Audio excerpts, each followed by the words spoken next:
ዘመናዊ አኗኗር ኮተትን መቀነስ የውስጥ ሰላምን ይሰጣል። እንደምታውቁት እኔ የጃፓናውያንን ኢኪጋይ የህይወት ፍልስፍና በጥልቀት እወደዋለሁ። በቅርቡ ደግሞ ከዚህ ፍልስፍና ጋር የሚቀናጅ ስለ ዕለት ተዕለት አኗኗራችን እና ከቁሳቁስ ወይንም ከገንዘብ ጋር ያለንን ግንኙነት ይበልጥ የተቃኘና ትርጉም ያለው የሚያደርግ አንድ ጽሑፍ አግኝቼ ለእናንተ ለውድ የዘመናዊ እህቶቼ ላካፍላችሁ ወደድኩ። በዘመናዊው ማህበረሰባችን ውስጥ ሁልጊዜም ብዙ ነገር፣ ብዙ ገቢ፣ ብዙ ንብረት፣ ብዙ ምቾት፣ ብዙ ቅንጦት ሲኖረን ኑሯችን የተሻለ እንደሆነ እንዲመስለን ያደርገናል። ነገር ግን ይህ ሁሉ ብዙ ነገር እያለን እንኳ ሁላችንም የመጨናነቅ፣ የገንዘብ እጥረትና የአእምሮ ዝለት ይሰማናል። ግን ሀብታም የመሆን ሚስጥር ብዙ ገንዘብ ማግኘት ሳይሆን ፍላጎታችንን መቀነስ ቢሆንስ?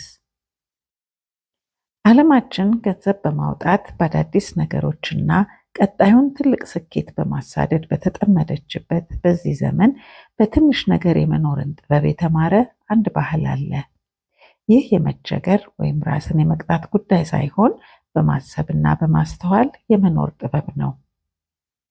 ከጃፓኖች ገንዘብ እንዴት መቆጠብ እንዳለብን ብቻ ሳይሆን በአነስተኛ ወጪ እንዴት የተሻለ ሕይወት መኖር እንደምንችል እንማራለን። የእነሱን የኑሮ መርሆዎች አንዴ ከተረዳን ለገንዘብም ሆነ ለሕይወት ያለን እይታ ዳግመኛ እንደ በፊቱ አይሆንም። ታዲያ ከዚህ ውጥረታችን በቀላል መንገድ የምንገላገልበትና ወጪዎቻችን የሚቀንሱበት መንገድ ቢኖርስ? ይህ ህልም አይደለም። በጃፓን ባህል ውስጥ ለዘመናት የዘለቀ ፍልስፍና ነው። ጃፓኖች ቀለል ያለ ኑሮን ከሚኒማሊስት ቤቶች ጀምሮ እስከ ማስተዋል የተሞላበት የገንዘብ አወጣጥ ልማዶች ድረስ ስነ ስርዓትን እና የመንፈስ እርካታን የሚያመጣጥኑ በጊዜ የተፈተኑ የኑሮ ዘይቤዎችን አዳብረዋል። አንደኛ፣ ካኪቦ። ትኩረት የተሞላበት በጀት አወጣጥ የጃፓን ጥበብ በዋናነት ካኪቦ በመባል ይታወቃል። ትርጉሙም በቀጥታ ሲቀየር የቤተሰብ የፋይናንስ ሂሳብ መዝገብ ማለት ነው። ይህ ዘዴ በሀገራችን ባህል ከምናውቀው የቁጠባና የንብረት አያያዝ ጥበብ ለምሳሌ እንደ እቁብ ወይንም እድር ካሉ ማህበራዊ የቁጠባ እሴቶቻችን ጋር የሚመሳሰል ቢሆንም በግል የገንዘብ አጠቃቀም ላይ ግን ጥልቅ የሆነ አእምሯዊ ትኩረትን የሚያሰፍን ጥበብ ነው። ካኪቦ የተጀመረው እንደ አውሮፓውያን አቆጣጠር በ1904 ሃኒ ሞቶኮ በተባለችው የመጀመሪያዋ የጃፓን ሴት ጋዜጠኛ አማካኝነት ሲሆን ዓላማውም ሴቶች የቤተሰባቸውን ፋይናንስ በልበ ሙሉነትና በነፃነት እንዲመሩ ለመርዳት ነበር። የዚህ ጥበብ ዋና ፍልስፍና ምን ያህል አጠራቀምክ በሚለው ላይ ብቻ ሳይሆን ገንዘብህን እንዴትና ለምንስ ተጠቀምክበት በሚለው የንቃተ ህሊና ጥያቄ ላይ ያተኩራል። የካኪቦ አራቱ መሰረታዊ ጥያቄዎች። በየወሩ መጀመሪያ ላይ ማንኛውንም ወጪ ከማድረጋችን በፊት ራሳችንን እነዚህን አራት ጥያቄዎች እንድንጠይቅ ያደርገናል። በዚህ ወር ምን ያህል ገንዘብ አለኝ? ምን ያህልስ ማጠራቀም ወይንም መቆጠብ እፈልጋለሁ? በእርግጥስ ምን ያህል እያወጣሁ ነው? የበለጠ ማሻሻል የምችለው እንዴት ነው? እነዚህን ጥያቄዎች ከመለስን በኋላ ካኪቦ ሁሉንም ወጪዎቻችንን በቀላሉ እንድንረዳቸው በአራት ዘርፎች ይከፍላቸዋል። መሰረታዊ ፍላጎቶች፣ ያለነሱ መኖር የማይቻሉ ወጪዎች፣ ምግብ፣ የቤት ኪራይ፣ ትራንስፖርት፣ የሕክምና፣ መብራትና ውሃ። ሁለተኛው ምርጫዎች ወይንም ምኞቶች፣ ለህይወት አስፈላጊ ያልሆኑ ነገር ግን ደስታ የሚሰጡን ነገሮች፣ ካፌ ወይም ሬስቶራንት መብላት፣ አዳዲስ ልብሶችን መግዛት፣ መዝናኛ ቦታዎች መሄድ። ሶስተኛው ባህልና እውቀት፣ አእምሮንና ነፍስን የሚያበለጽጉ ወጪዎች፣ መጽሐፍት መግዛት፣ ሲኒማ መግባት፣ ኤግዚቢሽን ማየት፣ ለጥበብ ዝግጅቶች ወጪዎችን ማውጣት። አራተኛው ደግሞ ያልታሰቡ ወጪዎች፣ በድንገት የሚመጡ ክስተቶች፣ የመኪና ብልሽት፣ የህመም ወጪ፣ የዘመድ የወዳጅ ስጦታዎች።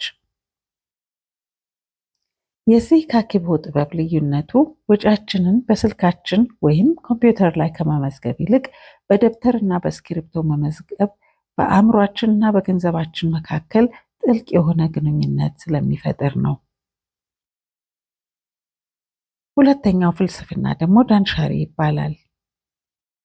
በጃፓን ሚኒማሊዝም ወይንም በጥቂት ነገር መኖር ውበት ብቻ አይደለም፣ የማገናዘብ መንገድም ጭምር ነው። ይህ ፍልስፍና ዳንሻሪ በመባል ይታወቃል። በደፈናው ሲተረጎም የማይፈልጉትን ነገር አለመቀበል፣ የማይጠቀሙበትን ማስወገድና ከእንግዲህ ለማያገለግሉን ነገሮች አለመጨነቅ ማለት ነው። በዋናነት ዳንሻሪ ስለ አእምሮ ነፃነት ነው። እስኪ እናስብበት። ንብረት ነው ብለን የሰበሰብነው ኮተት ሁሉ ቦታ ይይዛል። አካላዊ ቦታ ብቻ ሳይሆን አእምሯዊ ቦታም ጭምር ነው የሚይዘው። ብዙ ዕቃ ባለን ቁጥር የምናስተዳድረው ነገር ሁሉ ይበዛል። ያለንን ሁሉ ለማደራጀት ደግሞ የምናወጣው ጉልበት ይጨምራል። አላስፈላጊ የሆኑ ነገሮችን በመቀነስ እኛን የሚቆጣጠሩንን ነገሮች እንቀንሳለን። የገንዘብ ጥቅሙም ይኸው ነው። የማያስፈልጉን ነገሮች መግዛት ስናቆም ወጪያችንን ቀነስን ማለት ነው።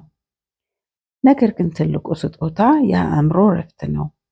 ንጹህና በዕቃ ያልተጨናነቀ ቦታ ላይ አእምሯችን ይረጋጋል። የተረጋጋ አእምሮ ደግሞ ወደ የተሻለ ውሳኔ ይመራል። የተሻለ ውሳኔ ደግሞ ወደ ተሻለ ሕይወት ይመራናል። ሶስተኛው ሞታይናይ ይባላል። ጥልቅ ስሜታዊ ክብደት ያለው አንድ የጃፓን ቃል አለ። ሞታይናይ ይባላል። በብክነት ላይ የሚሰማንን የቁጭታ ስሜት ይገልጻል። የገንዘብ ብክነትን ብቻ ሳይሆን የጊዜን፣ የሀብትንና የጉልበታችንን ብክነት ጭምር። በጃፓን አንድን ነገር መጣል በቀላሉ የሚታይ ነገር አይደለም። ሰዎች ላላቸው ነገር ክብር እንዲሰጡ ይማራሉ። ልብሳቸውን ይሰፋሉ፣ ያድሳሉ እንጂ አይቀይሩም። ምግባቸው ሙሉ በሙሉ ጥቅም ላይ ይውላል እንጂ አይባክንም። ዕቃዎቻቸውን ይንከባከባሉ እንጂ አይጥሉም። ይህ የአስተሳሰብ ለውጥ ሁሉንም ነገር ይቀይረዋል። ሁልጊዜ አዳዲስ ነገሮችን ከመፈለግ ይልቅ እጃችን ላይ ያሉንን ነገሮች ማድነቅ እንጀምራለን። አድናቆታችን ሲያድግ ደግሞ ፍጆታችን ወይንም ግዢያችን ይቀንሳል። ሞታይናይ የሚያስተምረን እውነተኛ ብልጽግና የሚገኘው ማለቂያ በሌለው ቁሳቁስ ክምችት ውስጥ ሳይሆን ያለንን ነገር ትርጉም ባለው መልኩ መጠቀም ላይ መሆኑን ነው። አራተኛው ዋቢ ሳቢ ነው። የዘመኑ የሸማች ባህል የሚኖረው በፍጹምነት ላይ ነው። እንከን የለሽ ምርቶች፣ አዳዲስ ዲዛይኖች፣ በየዓመቱ የሚደረጉ ማሻሻያዎች የዘመኑ የሸማቾች ባህል ነው። ነገር ግን የጃፓን ፍልስፍና የተለየ እይታን ያቀርብልናል። ዋቢ ሳቢ ይባላል። ከኢኪጋይ ቀጥሎ ሌላው በጣም የምወደው የጃፓን ፍልስፍና ነው። ዋቢ ሳቢ ማለት ፍጹም ባልሆኑ፣ ውድ ባልሆኑና ባረጁ ነገሮች ውስጥ ውበትን የማግኘት ጥበብ ነው። በወርቅማ ቀለም መልሶ የተጠገነ የተሰነጣጠቀ ሳህን ወይንም ረጅም ዕድሜ ያለው የእንጨት ጠረጴዛ ወይም የደበዘዘ የጠረጴዛ ጨርቅ፣ ሁሉም እንዳረጁ እንዳፈጁ አሮጌ ዕቃዎች ሳይሆን እንደ ታሪክ ያላቸው ውድ ዕቃዎች ነው የሚታዩት። የዋቢ ሳቢ ፍልስፍናን ስንቀበል ያሉንን ዕቃዎች በተለየ ዓይን መመልከት እንጀምራለን።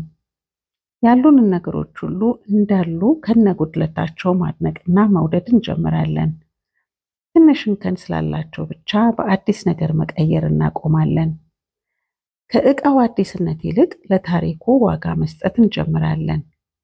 አዳዲስ ነገር በየምክንያቱ መግዛት ስናቆም ደግሞ በዛውም ገንዘባችን ይቆጠባል። ምክንያቱም ሁልጊዜ አዲስ ነገር የመግዛት አዙሪት ውስጥ አንጠመድም። ከሁሉም በላይ የውስጥ ሰላምን ያመጣልናል። ሕይወት ራሷ ፍጹም አይደለችም። ያንን መቀበልና መማር ደግሞ ፍጹምነትን ዕቃ ላይ መፈለግ እናቆማለን። አምስተኛው ኢኪጋይ ነው። ከጃፓን እጅግ ጠንካራ ፍልስፍናዎች አንዱ በጣም ግላዊ የሆነ ነገር ነው። ኢኪጋይ ይባላል። ጠዋት ከእንቅልፋችን የምንነቃበት ምክንያት የህይወት ጉዟችንን ለመቀጠል ያለን ምክንያት ማለት ነው። ግን ኢኪጋይ በአንድ ጀንበር ድንገት የምናገኘው ነገር አይደለም። በህይወታችን ውስጥ ሁሉ እንደተደበቀ ክር ቀስ በቀስ እየተመዘዘ የምናገኘው ነገር ነው። በዋናነት ኢኪጋይ የሚገኘው በአራት ቀላል የሚመስሉ ግን የረቀቁ ጥያቄዎች መገናኛ ላይ ነው። ምን እንወዳለን? በተፈጥሯችን በምን ነገር ላይ ጎበዝ ነን? ዓለም ከኛ ምን ትፈልጋለች? በተጨባጭ በምን ነገር ልንካስ ወይንም ሊከፈለን ይችላል? እነዚህ አራቱ የሚገናኙበት ቦታ ዓላማችን የሚጀምርበት ቦታ ነው። አብዛኞቻችን ባንረዳውም ብዙ የምናደርጋቸው ግብይቶች በስሜታዊነት ውስጥ ሆነን ነው። ብዙ ጊዜ የምንገዛቸው ዕቃዎች ስለሚያስፈልጉን አይደለም። የምንገዛው ያሉን ዕቃዎች ስለሰለቹን፣ ሌሎች ሰዎች ስላላቸውና እኛም እንዲኖረን የመፎካከር ስሜት ስለተሰማን፣ ወይንም እርካታ ባጣው ማንነታችን ውስጥ ራሳችንን ለመካስ ብለን ነው።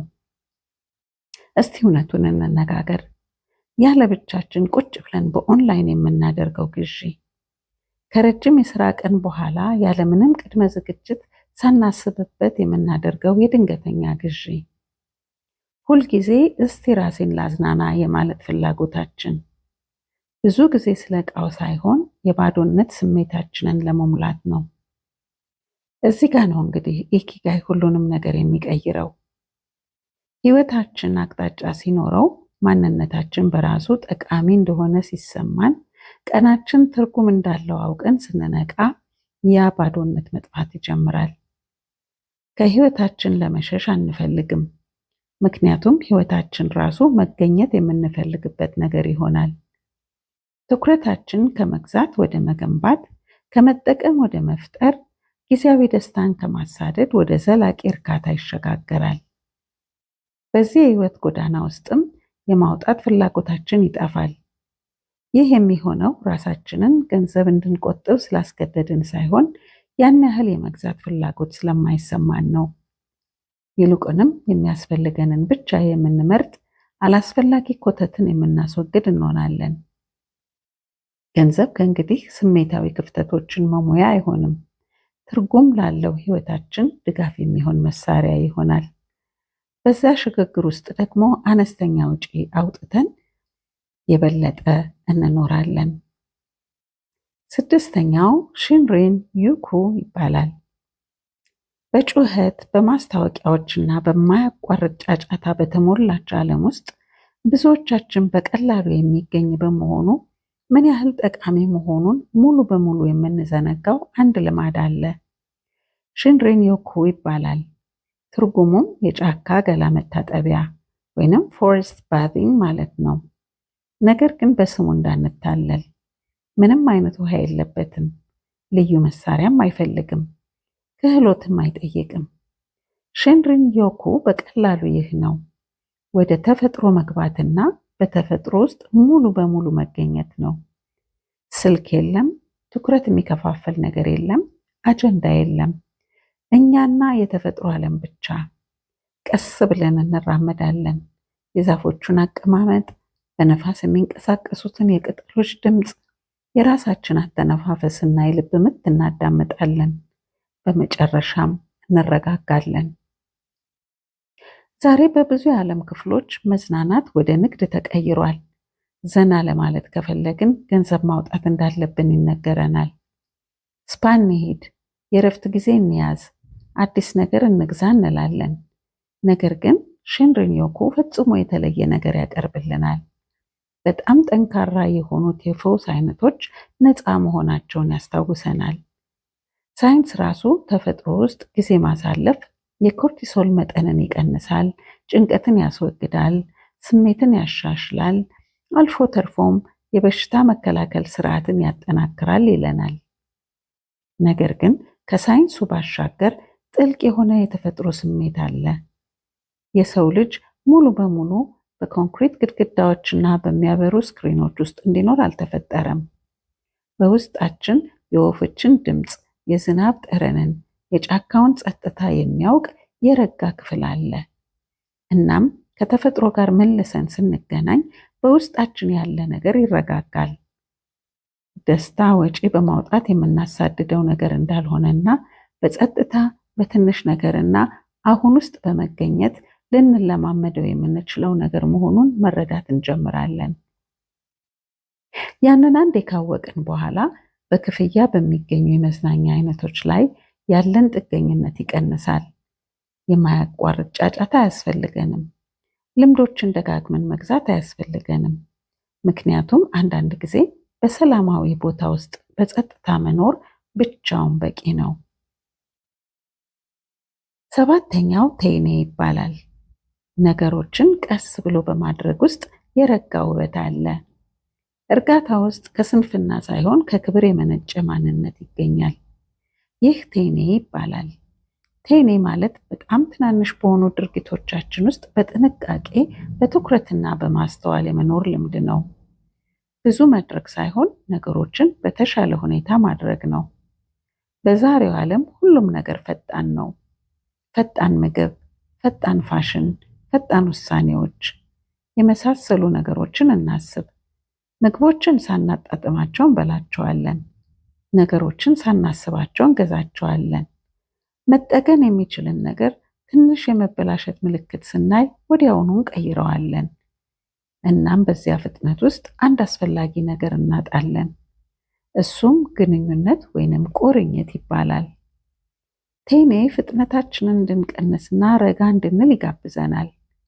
ምግባችንን በትኩረት እንድናበስል፣ ቤታችንን በጥንቃቄ እንድናጸዳ፣ ንብረቶቻችንን ዋጋ እንዳላቸው አድርገን እንድንይዛቸው ያስተምረናል። ምክንያቱም ዋጋ አላቸውና። በዚህ መንገድ ስንኖር አላግባብ ወጪ ከማውጣትና ከማባከን እንቆጠባለን። ምግብን አናበላሽም፣ ስለዚህ ብዙ አናባክንም። ንብረቶቻችንን ችላ አንልም፣ ስለዚህ ረዘም ላለ ጊዜ ያገለግሉናል። በችኮላ አንገዛም፣ ስለዚህ ጸጸትን እናስወግዳለን። እያንዳንዱ ድርጊታችን ይበልጥ የታሰበበት ይሆናል። አስበን በማድረጋችን ያነሰ ብክነት፣ ያነሰ ጉዳት፣ ወጪ መቀነስ እንጀምራለን። ዓላማ ከሌለው ወጪ እንታደጋለን። ነገር ግን እውነተኛው ለውጥ የገንዘብ ብቻ አይደለም፣ ስሜታዊም ጭምር ነው። ምክንያቱም የዕለት ተዕለት ሕይወታችንን በጥንቃቄ ስንኖር በጣም ቀላል የሆኑትን ነገሮች እንኳን ትርጉም ይኖራቸዋል። ሳህን ማጠብ መረጋጋትን ይሰጠናል። ምግብ በማዘጋጀት እርካታን እናገኛለን። ቤታችንን በማሰናዳት እንደሰታለን። ለትላልቅና ውድ ለሆኑ ጊዜያት መኖርን እናቆምና ትናንሾቹንና ተራ የሆኑትን ማድነቅ እንጀምራለን። ይህን ስናደርግ ደግሞ አንድ ጥልቅ ነገር እንረዳለን። ትርጉም ያለው ሕይወት የማያቋርጥ ወጪን አይጠይቅም። ትርጉም ያለው ሕይወት በማስተዋል መኖር መሆኑን እንገነዘባለን። ስምንተኛውና መጨረሻው ሚኒማሊስት ይባላል። በብዙ የዓለም ክፍሎች ስኬት ብዙ ጊዜ የሚለካው በስፋት ነው። ትላልቅ ቤቶች፣ ትላልቅ ክፍሎች፣ የሚሞሉ ብዙ ቦታዎች። ነገር ግን በጃፓን አካሄዱ የተለየ ነው። ቦታ ውስን ነው። ያንን እውነታ ከመታገል ይልቅ ይቀበሉታል። ቤቶች ሆን ተብለው አነስተኛ ተደርገው የተሰሩ ናቸው። ዲዛይኑ የታሰበበት ነው። እያንዳንዱ ዕቃ ዓላማ አለው። ይህ የህይወት ምርጫ ብቻ አይደለም፣ የአስተሳሰብ መንገድም ጭምር ነው። ምክንያቱም ቦታችን ውስን ሲሆን ውሳኔዎችን ለማድረግ እንገደዳለን። እዚህ ለመኖር በትክክል የሚያስፈልገኝ ምንድን ነው? ለህይወቴ ዋጋ የሚጨምረው ምንድን ነው? ባዶ ቦታው የያዘው ምንድን ነው ብለን እንድንጠይቅ ያደርገናል። እነዚህ ጥያቄዎች ሁሉንም ነገር ይቀይራሉ። ለትንሽ ቦታ በግዴታ ያነሰ ነገር እንገዛለን። አላስፈላጊ የቤት ዕቃዎችን እናስወግዳለን። ከመግዛታችን በፊት 2 ጊዜ እናስባለን። ከብዛት ይልቅ ለጥራት ቅድሚያ እንሰጣለን። እነዚህ በገንዘብ በኩል ጥቅሞቹ ግልጽ ናቸው። አነስተኛ ኪራይ፣ አነስተኛ የኤሌክትሪክ ክፍያ፣ አነስተኛ የጥገና ወጪ። ነገር ግን ጥልቁ ተጽዕኖ ከገንዘብ በላይ ይሄዳል። ትንሽ ቦታ ለማስተዳደር ቀላል ነው፣ ለማጽዳት ቀላል ነው፣ ለመጠበቅ ቀላል ነው። በዚያም ምክንያት እጅግ ውድ የሆነ ነገር እናተርፋለን፣ ጊዜን። ትርፍ ነገሮችን በማጽዳት በማደራጀት እና በመጠበቅ ልናጠፋው እንችል የነበረውን ጊዜ እናድናለን። ከዚያ ጋር ደግሞ ነፃነት ይመጣል። የማረፍ ነፃነት፣ የማሰብ ነፃነት፣ በትክክል አስፈላጊው በሆነው ነገር ላይ የማተኮር ነፃነት። የስነ ልቦና ለውጥም አለ። መዝረክረክ ጩኸትን ይፈጥራል። ብዙ ንብረቶች ትኩረትን ይቀንሳሉ። ነገር ግን ቀላልና የታሰበበት ቦታ ግልጽነትን ይፈጥርልናል። አእምሯችን የስነ ልቦና ነፃነትና ሰላም ያገኛል። አካባቢያችን የተረጋጋ ይሆናል። ውጫዊው አካባቢያችን የውስጣዊ ማንነታችንና የህይወታችን ነጸብራቅ መሆን ይጀምራል። ያልተዝረከረከ፣ ውጥረት የሌለበት፣ ያልተጨናነቀ፣ የበለጠ ሰላም፣ የበለጠ ትኩረት፣ ይበልጥ ለቁጥጥር የሚያመች ቦታ እንፈጥራለን። በመጨረሻም የሚያስፈልገን ብዙ ነገር ሳይሆን የተሻለ ህይወት መሆኑን አንድ ጠንካራ ነገር እንረዳለን። እነዚህ የጃፓን መርሆች ቀላል ሊመስሉ ይችላሉ። ነገር ግን ጥንካሬያቸው የሚገኘው ሳናቋርጥ በመለማመድ ውስጥ ነው። አነስተኛ ወጪ እያወጣን የተሻለ መኖር ማለት ከባድ መስዋዕትነት መክፈል ማለት አይደለም። እነዚህ መርሆች ሳያስቡ በድንገት ከመግዛት ይልቅ ማስተዋልን፣ ከመቀየር ይልቅ ማድነቅን እና ዓላማን መምረጥ የሚያስተምሩን ረቂቅ የሆኑ አስተሳሰባችንን መቀየሪያ የአኗኗር ዘይቤዎች ናቸው። ሁልጊዜ ብዙ እንድንፈልግ በምትነግረን ዓለም ውስጥ እነዚህ ፍልስፍናዎች ያለን ነገር በቂ መሆኑን ያስታውሱናል። እናም አንዳንድ ጊዜ በጣም ባለጸጋ የሆነው ህይወት ብዙ ዕቃ ማካበት ሳይሆን በጣም በቀላሉ በትንሹ ዘመናዊ የሆነ አኗኗር መኖር ማለት ነው። ይህ መልእክት ስለ ገንዘብና ስለ ህይወት ያላችሁን አስተሳሰብ ከቀየረው ላይክ፣ ሰብስክራይብ በማድረግ እና ቀለል ያለ ይበልጥ የታሰበበት የኑሮ ዘይቤ ለሚያስፈልገው ሰው ማጋራታችሁን አረጋግጡ። አነስተኛ ወጪ እያወጣን የተሻለ መኖር ማለት ከባድ መስዋዕትነት መክፈል ማለት አይደለም። ዛሬ ከዳሰስናቸው 8 የጃፓን መርሆች መካከል የእናንተን የዕለት ተዕለት አኗኗር ይቀይራል ብላችሁ የምታስቡት የትኛውን ነው? ሀሳባችሁን ከታች ባለው አስተያየት መስጫ አካፍሉን። ስላዳመጣችሁኝ አመሰግናለሁ። ሰሎሜ ነኝ።